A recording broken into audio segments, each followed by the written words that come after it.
अंगूर का हकीकी दरख्त मैं हूँ, तुम डालियाँ हो। अंगूर का हकीकी दरख्त मैं हूँ और मेरा बाप बाग़बान है।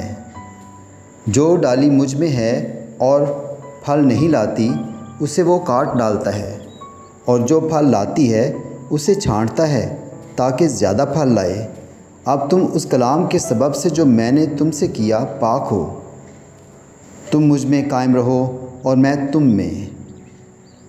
जिस तरह डाली अगर अंगूर के दरख्त में कायम ना रहे तो अपने आप से फल नहीं ला सकती, उसी तरह तुम भी अगर मुझ में कायम ना रहो तो फल नहीं ला सकते।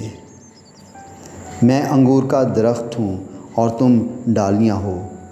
जो मुझ में कायम रहता है और मैं उसमें, वही बहुत फल लाता है, क्योंकि मुझसे जुदा होकर तुम कुछ नहीं कर सकते।